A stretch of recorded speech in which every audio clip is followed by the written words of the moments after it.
നമുക്കിന്ന് വളരെ സിമ്പിളായിട്ടും നല്ല ടേസ്റ്റി ആയിട്ടും കഴിക്കാൻ പറ്റുന്നൊരു ഇറച്ചിച്ചോറിൻ്റെ റെസിപ്പി നോക്കാം. അപ്പോൾ ഇത് ബീഫ് വെച്ചിട്ടാണ് തയ്യാറാക്കിയിട്ടുള്ളത്.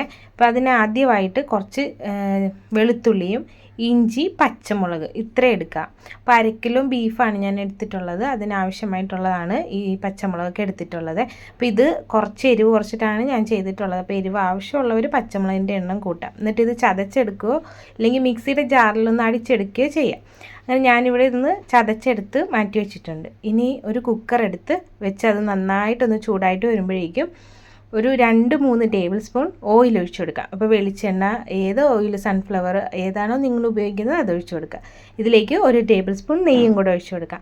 എന്നിട്ട് ഈ ചതച്ച് വെച്ചിരിക്കുന്നുണ്ടല്ലോ ഇതിലേക്ക് ഇട്ട് കൊടുത്തിട്ട് ലോ ഫ്ലെയിമിൽ വെച്ചിട്ട് നന്നായിട്ട് ഇതൊന്ന് മൂപ്പിച്ചിട്ടെടുക്കാം. അപ്പോൾ ഇത് നമ്മൾ മുഴുവനായിട്ടും കുക്കറിൽ തന്നെയാണ് തയ്യാറാക്കി എടുക്കുന്നത്. ഇനി പ്രത്യേകിച്ച് ഒരു പാത്രമൊന്നും നമുക്ക് ആവശ്യമായിട്ടില്ല. അപ്പോൾ ഇത് ലോ ഫ്ലെയിമിൽ വെച്ച് നന്നായിട്ട് ഇളക്കി കൊടുത്തുകൊണ്ടിരിക്കുക. ഇതിങ്ങനെ ചതച്ചെടുത്തത് കൊണ്ട് തന്നെ അടിക്കൊക്കെ പിടിക്കുന്നുണ്ട്. അപ്പോൾ നന്നായിട്ട് ഇളക്കി കൊടുത്തുകൊണ്ടിരുന്നാൽ അത് നമുക്ക് അങ്ങനെ പിടിക്കുന്നത് കുറയ്ക്കാൻ പറ്റും. അപ്പോൾ ഇതുപോലെ നന്നായിട്ട് ഒന്ന് മൂത്ത് വരുന്ന സമയത്തേക്ക് ഇതിലേക്ക് ഒരു 2 സവാള ചെറുതായിട്ടൊന്ന് കട്ട് ചെയ്തത് ഇട്ട് കൊടുക്കാം. അപ്പോൾ മീഡിയം സൈസാണ് ഞാൻ എടുത്തിട്ടുള്ളത്. അതാണ് 2 എണ്ണം എടുത്തത്. ഒരു വലിയ സവാളയാണെങ്കിൽ 1 എണ്ണമൊക്കെ മതിയാവും. അപ്പോൾ ഇത് നന്നായിട്ടൊന്ന് ഇനി വഴറ്റിയെടുക്കണം. അപ്പോൾ ഇതും ലോ ഫ്ലെയിമിൽ വെച്ചിട്ട് തന്നെ നന്നായിട്ടൊന്ന് വഴറ്റിയെടുക്കുക. അപ്പോൾ ഇടയ്ക്കിടയ്ക്ക് നന്നായിട്ട് ഇളക്കി കൊടുക്കുകയും വേണം. അപ്പോൾ നന്നായിട്ടൊന്ന് സോഫ്റ്റായിട്ട് വന്നു കഴിഞ്ഞാൽ ഇനി ഇതിലേക്ക് ഒരു 2 തക്കാളി ചെറുതായിട്ട് കട്ട് ചെയ്തിട്ട് ഇതിലേക്ക് ഇട്ട് കൊടുക്കുക. അപ്പോൾ അതും തീരെ കനം കുറച്ചിട്ട് തന്നെ കട്ട് ചെയ്തിട്ട് ഇട്ട് കൊടുക്കുക. ഇനി ഈ സവാളയും തക്കാളിയൊക്കെ നന്നായിട്ടൊന്ന് യോജിപ്പിച്ചിട്ട് എടുക്കാം. ഇനി നന്നായിട്ട് ഈ തക്കാളിയും സവാളയൊക്കെ യോജിച്ച് ഉടഞ്ഞ ആ തക്കാളി ഇട്ട് കൊടുത്ത് അത്രയും ഉടഞ്ഞൊക്കെ വരുന്ന വരെ നമ്മളൊന്ന് കുക്ക് ചെയ്തിട്ടെടുക്കണം. അപ്പോൾ നന്നായിട്ട് തക്കാളി ഉടഞ്ഞ് വന്നു കഴിഞ്ഞാൽ ഇതിലേക്ക് ഇനി മസാലപ്പൊടികൾ ചേർത്ത് കൊടുക്കാം. ഒത്തിരി പൊടികളൊന്നും ചേർത്ത് കൊടുക്കാനില്ല. നമ്മൾ മുളക് പൊടിയോ അങ്ങനെയുള്ള സാധനങ്ങളൊന്നും ചേർക്കുന്നില്ല. മല്ലിപ്പൊടിയാണ് മെയിനായിട്ട് ഇതിന് ചേർത്ത് കൊടുക്കുന്നത്. അപ്പോൾ 2 സ്പൂൺ മല്ലിപ്പൊടി ചേർത്ത് കൊടുക്കാം. 1/2 സ്പൂൺ കുരുമുളക് പൊടിയും കൂടെ ചേർത്ത് കൊടുക്കുക. അപ്പോൾ എരിവ് ഇഷ്ടമുള്ളവർക്ക് കുരുമുളകിൻ്റെ അളവ് കുറച്ചുകൂടെ കൂട്ടി കൊടുക്കാവുന്നതാണ്. ഇതിലേക്ക് ഇനി ഗരം മസാലപ്പൊടിയും മഞ്ഞൾപ്പൊടിയും ഇത്രയും മാത്രമാണ് ചേർത്ത് കൊടുക്കുന്നത്. ഇനി ഈ ഗരം മസാലപ്പൊടിക്ക് പകരം മീറ്റ് മസാലയൊക്കെ ആണെങ്കിൽ അളവ് കുറച്ചും കൂടെ ഒന്ന് കൂട്ടി കൊടുക്കുക. അപ്പോൾ ഞാനിപ്പോൾ എപ്പോഴും മസാലപ്പൊടി മാത്രമേ ഉപയോഗിക്കാറുള്ളൂ. അപ്പോൾ അതുകൊണ്ട് 1/2 സ്പൂൺ മസാലപ്പൊടിയും കൂടെ ചേർത്ത് കൊടുത്തിട്ട് ഇനി ഈ പൊടികളുടെ എല്ലാം പച്ച മണം ഒന്ന് മാറുന്നത് വരെ നമുക്കൊന്ന് ലോ ഫ്ലെയിമിലിട്ടിട്ട് ഇതൊന്ന് മൂപ്പിച്ചെടുക്കാം. അപ്പോൾ ഇതിൻ്റെ കളറൊക്കെ ഒന്ന് മാറി വരും. 1 മിനിറ്റ് അത്രയും മതിയാവും. അപ്പോൾ അത് നന്നായിട്ട് ആ കളറൊക്കെ ഒന്ന് മാറി ആ പച്ച ചുവയൊക്കെ ഒന്ന് മാറി വന്നിട്ടുണ്ട്. അപ്പോൾ ആ സമയത്ത് നമുക്കിതിലേക്ക് നന്നായിട്ട് കഴുകി വൃത്തിയാക്കി വെച്ചിരിക്കുന്ന ബീഫ് ചേർത്ത് കൊടുക്കാം. ഇനി ഈ മസാലയും ബീഫും എല്ലാം കൂടെ നന്നായിട്ടൊന്ന് യോജിപ്പിച്ചിട്ടെടുക്കാം. അപ്പോൾ ഈ സമയത്ത് നമുക്കിതിലേക്ക് ഉപ്പ് ചേർത്ത് കൊടുക്കാവുന്നതാണ്. ആവശ്യത്തിന് ചേർത്ത് കൊടുക്കുക. നമ്മൾ സവാളയ്ക്കൊന്നും ചേർത്ത് കൊടുത്തിട്ടില്ല. അപ്പോൾ ബീഫിനും സവാളയ്ക്കൊക്കെ ആവശ്യമായിട്ട് ഉപ്പ് ചേർത്ത് കൊടുത്തിട്ട് നന്നായിട്ടൊന്ന് മിക്സ് ചെയ്യാം.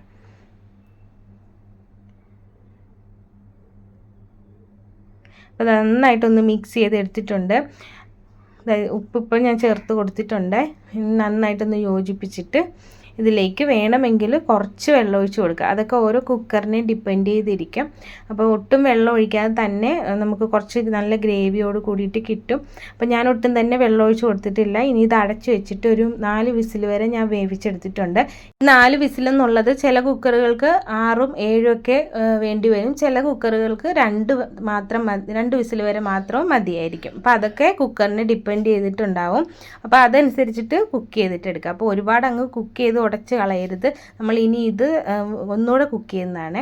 അപ്പോൾ ഇതിപ്പോൾ ആവശ്യത്തിന് മാത്രമേ കുക്ക് ചെയ്തിട്ടുള്ളൂ. ഇനി ഇതിൽ നിന്നും ഈ ബീഫ് മാത്രം കോരി മാറ്റിയിട്ട് നമ്മൾ ആ ബാക്കി വന്ന അത്രയും ഗ്രേവി നമ്മൾ റൈസ് അളന്ന പാത്രത്തിലേക്കൊന്ന് ഒഴിച്ച് മാറ്റിയിട്ടുണ്ട്. അതൊന്ന് അളന്നെടുക്കാൻ വേണ്ടിയിട്ട് മാത്രം ഒഴിച്ച് മാറ്റിയതാണ്. അപ്പോൾ ആ സമയം കൊണ്ട് കുക്കറിലേക്ക് കുറച്ച് നെയ്യും അതുപോലെ കുറച്ച് സവാളയും കൂടെ ചേർത്തിട്ട് ഏലക്കയും കറുവാപ്പട്ടയും മാത്രം ചേർത്ത് കൊടുക്കുക. എന്നിട്ട് ഒന്ന് ഇളക്കി കൊടുത്തതിന് ശേഷം നമ്മൾ ആ അരിയെടുത്ത കപ്പിൽ 1/2 കപ്പ് വെള്ളം ഉണ്ടായിരുന്നു. അതായത് മസാല വെള്ളം അതൊഴിച്ച് കൊടുത്തിട്ട് ബാക്കി 1 കപ്പ് വെള്ളം, സാധാരണ വെള്ളമാണ് ഒഴിച്ചു കൊടുക്കുന്നത്. അപ്പം ഞാൻ 1 കപ്പ് അരിക്ക് 1.5 കപ്പ് വെള്ളമാണ് എടുത്തിട്ടുള്ളത്.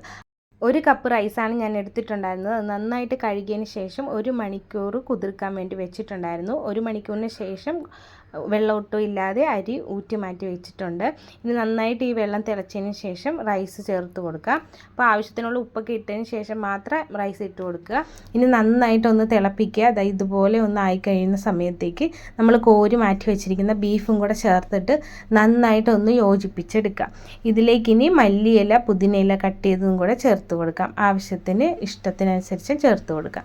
എല്ലാം കൂടി നന്നായി ഒന്ന് യോജിപ്പിച്ചിട്ടെടുക്കാം. കുക്കറിൻ്റെ അടപ്പ് വെച്ച് നന്നായിട്ട് അടച്ചതിന് ശേഷം ഒരു 20 മിനിറ്റ് ലോ ഫ്ലെയിമിൽ കുക്ക് ചെയ്തെടുക്കാം. 20 മിനിറ്റിന് ശേഷം ഫ്ലെയിം ഓഫ് ചെയ്ത് കഴിഞ്ഞിട്ട് ഒരു 5-10 മിനിറ്റ് കൂടെ കഴിഞ്ഞിട്ട് കുക്കർ ഓപ്പൺ ചെയ്യുക.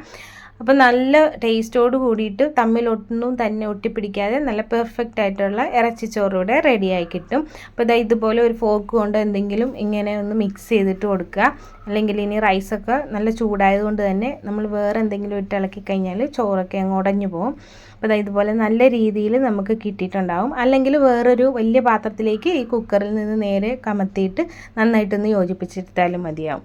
ഇനി ഇത് നമുക്ക് നേരെ ഒരു പാത്രത്തിലേക്ക് ഇട്ടിട്ട് കഴിക്കാവുന്നേ ഉള്ളൂ. ഇനി ഇതിൻ്റെ കൂടെ നിങ്ങൾക്ക് ഇഷ്ടമുണ്ടെങ്കിൽ അച്ചാർ, സലാഡ് എന്ത് വേണമെങ്കിലും കൂട്ടി കഴിക്കാവുന്നതാണ്. ഇന്നത്തെ വീഡിയോ നിങ്ങൾക്ക് എല്ലാവർക്കും ഇഷ്ടപ്പെട്ടു എന്ന് കരുതുന്നു. ഇഷ്ടപ്പെട്ട് കഴിഞ്ഞാൽ ആദ്യമായിട്ട് നമ്മുടെ ചാനൽ കാണുന്നവരൊന്ന് സബ്സ്ക്രൈബ് ചെയ്ത് നമ്മളെയും കൂടെ ഒന്ന് സപ്പോർട്ട് ചെയ്യുക, ലൈക്ക് ചെയ്യുക, ഷെയർ ചെയ്യുക, കമൻറ്റ് ചെയ്യുക. Thank you for watching.